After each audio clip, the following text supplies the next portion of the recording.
MCT কলেজের নানান বেনিয়ম থাকার জন্য গোপনে 5 বছরের অডিট করার সময় চক্রের পর্দা ফাঁস ইমাজিনের ক্যামেরায়। গোটা ঘটনায় অস্বস্তিতে জেলা পরিষদ কর্তৃপক্ষ, সাথে সাথেই হিসেবের কম্পিউটার থেকে নথি কলেজে ফিরিয়ে নিয়ে যাবার নির্দেশ দিলেন।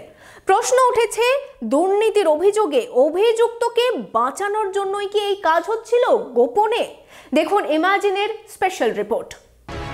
এমসিটি কলেজের দুর্নীতির প্রমাণ লোপাটের চেষ্টার পর্দাফাঁস ইমাজিনের নজরদারিতে। বৃহস্পতিবার সকালে গোপনে মুর্শিদাবাদ জেলা পরিষদের ট্যুরিজম হাবে সভাধিপতির নিকট আত্মীয় দ্বারা পরিচালিত বিলাসবহুল গেস্ট হাউসে গোপনে হিসাবে জাল নথি তৈরির কাজ চলছিল বলে অভিযোগ। সরেজমিনে ইমাজিন কমিউনিটি মিডিয়া পৌঁছতেই প্রকাশ্যে ফাঁস হলো জালিয়াতি চক্রের পর্দা। ঘটনার খবর পেয়ে টনক নড়ল জেলা পরিষদের প্রশাসনিক আধিকারিকদের। ফের সেই অডিটের নামে জালিয়াতি থামিয়ে 4 দিন বাদে সমস্ত নথি ও কম্পিউটার ফিরিয়ে নিয়ে যাওয়া হলো এমসিটি কলেজে। কিন্তু কার নির্দেশে কলেজের থেকে সম্পর্কহীন একটি জায়গায় কলেজের নথি ও কম্পিউটার নিয়ে যাওয়া হলো, তার খোঁজ করতেই উঠে এলো আরও এক রোমহর্ষক ও অনৈতিক চক্রের একটি মাথাদের হদিশ। চরম অস্বস্তিতে এমসিটি কলেজের পরিচালকেরা। স্থান মুর্শিদাবাদ জেলা পরিষদের বেসরকারি বিলাসবহুল রিসর্ট। সেই রিসর্টেই প্রমাণ লোপাটের নয়াফন্দি চলছিল ভালোই, তবে হলো না শেষ রক্ষা। কেন? কলেজে কি কাজের পরিবেশ নেই? কলেজের নিজস্ব মেশিন, নথিপত্র এসব কেন যাবে কলেজের বাইরে? কার অনুমতিতে হচ্ছে এসব? প্রশ্ন করা হলে তিনি জানান, রেজিস্ট্রার বিশ্বজিৎ দাসের অনুমতিতে। আমাকে বলেছিলেন আমাদের এমসিটির রেজিস্ট্রার বিশ্বজিৎ দাস। উনি আমাকে ফোনে বলেন যে অডিট জেলা পরিষদে হবে, কাগজপত্র সব দিয়ে চলে আসার জন্য, কম্পিউটার যা কিছু। আমি 21 তারিখে সকালবেলাতে সব নিয়ে চলে এসেছি। রবিবারে 20 তারিখ উনি আমাকে বলে দুপুরের পরে, 21 তারিখে সকাল থেকে শুরু হওয়ার জন্যে, এবং সেই মতো ওনাদেরকেও যোগাযোগ করেন, আমাকেও বলেন, আমিও নিয়ে আসি। এবারও সামনে এলো সেই একই নাম, রেজিস্ট্রার বিশ্বজিৎ দাস। আচ্ছা রেজিস্ট্রার বাবু, 2019-এর পর আজ পর্যন্ত কোনো অডিট করতে পারেননি কেন? আর হঠাৎ কোন অজানা জাদু বলে কলেজের কম্পিউটার তুলে এনে নিরিবিলিতে অডিটের প্রচেষ্টা? আমাদের প্রতিনিধিরা সেই ছবি দেখাতেই সব কলেজের নথি আবারও কলেজের গাড়ি করে শটান পৌঁছে গেল কলেজ প্রাঙ্গণে। কিসের ভয়ে সেই গাড়ি কলেজ এসে পৌঁছল, যথাস্থানে মেশিন আবার ইনস্টলও হলো। তাহলে বাইরেই বা গেল কেন? ভিতরেই বা এলো কিভাবে? এই ঘরে বাইরে ধোঁয়াশাটা একটু পরিষ্কার করবেন। আমরা কর্তার ইচ্ছে করবো, আমার আবার বললো যে নিয়ে চলে যাও, আমরা নিয়ে চলে আসলাম। নিয়ে চলে কে বললো এটা আবার নিয়ে আসতে আপনাদের? আমাদেরকে রেজিস্ট্রার সঙ্গে আমাদের কথা হয়েছে। আচ্ছা, রেজিস্ট্রারি কি আপনাদের সকালবেলাতেও যেতে বলেছিল? সকালে যেতে বলেননি তো।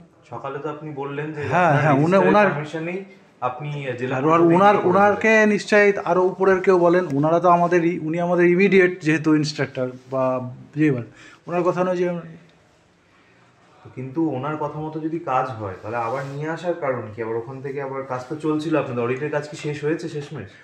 অডিটের কাজ চেকিং মোটামুটি শেষ, চেকিং শেষ। কোন সালের চেকিংটা করলেন আপনি? চেকিংটা 19, 20, 21, 22 সবটাই কমপ্লিট। 19, 20, 21, 22। এবারে অডিটারদের ফাইনালি যে কাজগুলো থাকে সেগুলো করা বাকি ছিল, সেটাই ওনারা করতে চেয়েছিলেন, কিন্তু এই যে কোনো কারণে হোক ওনারা আজকে আসতে পারেননি, নেই আর কি এখানে। দুজন তো দেখলাম। হ্যাঁ, ওনারা করছিলেন কাজ। ওনারা তো অডিটার নন, অডিটারের স্টাফ আর কি, তাই তো, অডিট স্টাফ। এমসিটি কলেজ নিয়ে আমাদের নজরদারি চলছিলই। বছর ঘুরতেই আবারও সামনে এলো এমসিটি ইস্যু। 2023 সালে দফায় দফায় সামনে এসেছে মুর্শিদাবাদ জেলার প্রাচীনতম বেসরকারি ইঞ্জিনিয়ারিং কলেজ নিয়ে দুর্নীতির অভিযোগ। কলেজে উঠেছে চোর চোর স্লোগান, লাটে উঠেছে পড়াশোনা। অভিযোগ তুলেছেন খোদ ছাত্রছাত্রী থেকে শিক্ষকরাও। আর এসবের কেন্দ্রে কে? হ্যাঁ, এতদিনে সকলেই জেনে গিয়েছেন এমসিটি কলেজের রেজিস্ট্রার বিশ্বজিৎ দাসের নাম। আমরা আপনার উপর নজরদারি চালিয়েছি প্রথম দিন থেকেই। তবে এবারে নতুন বছর পড়তে আবারও সামনে এলো এমসিটি কলেজের অনিয়মের অভিযোগ। এমসিটি কলেজের ভারপ্রাপ্ত প্রিন্সিপাল হিসেবে নতুন বছরের 15ই জানুয়ারি দায়িত্ব নিয়েছেন কলেজের দীর্ঘদিনের অধ্যাপক অনিরুদ্ধ দাস। তার গলায় আবার অন্য সুর। এই অনিয়ম প্রকাশ্যে আসতেই তিনি বলছেন তাকে চাপিয়ে দেওয়া হয়েছে দায়িত্ব। কলেজের সম্পত্তি নাকি তার অনুমতি ছাড়াই কলেজের বাইরে গেছে। অন্যায় হয়েছে বলছেন খোদ প্রিন্সিপালও। তিনি বলছেন রেজিগনেশন দিতে বাধ্য হব, তবে কারা সৃষ্টি করছে এই চাপ? কারণ আমাকে চাপিয়ে দেওয়া হয়েছে। মানে আপনার এই পোস্ট আপনাকে চাপিয়ে দেওয়া হয়েছে? হ্যাঁ, পোস্টের জন্য অ্যাপ্লিকেশন করিনি, পোস্টের জন্য লালায়িত নই, পোস্ট হোল্ড করে থাকার পক্ষপাতীয় নই। আমাকে গভর্নিং বডি কোনো আমাকে রিকোয়েস্ট করে বলেছে যতদিন পর্যন্ত as per norms principal recruited না হচ্ছে ততদিন পর্যন্ত স্টপ গ্যাপ হিসেবে অ্যাজ এ সিনিয়র পার্সন আপনি কলেজটা আগলিয়ে রাখুন। আমার অজান্তে কম্পিউটার বেরিয়ে গেছে, আমি এখনো বলছি। আমি আধিকারিককে ফোন করি তখন উনি আমাকে বলছেন আমাকে জানিয়ে আনা উচিত ছিল।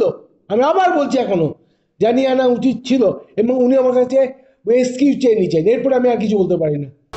বারবার কেন আপনার বিরুদ্ধেই সব অভিযোগ বিশ্বজিৎ বাবু? আপনি জেলা পরিষদের সভাধিপতি, জেলা শাসক, অতিরিক্ত জেলা শাসকের নাম ভাঙিয়ে যা করে চলেছেন একটা শিক্ষা প্রতিষ্ঠান নিয়ে, তা সত্যিই কি কাম্য? এতে কি অনুমোদন না পেলেও সম্মতি পেয়েছিলেন আপনি? ভারপ্রাপ্ত প্রিন্সিপালের বয়ানে বারবার উঠে আসছে এক উচ্চপদস্থ আধিকারিকের কথা। কে তিনি? এসব করে আসলে কাকে আড়াল করে রাখার চেষ্টা চলছে এমসিটিতে? শিক্ষা প্রতিষ্ঠান কারো ব্যক্তিগত স্বার্থে চলে না, চলতেও পারে না। কলেজের অনিয়ম নিয়ে আমাদের নজরদারি চলছিল, চলবেও। Bureau report, Imagine Community media.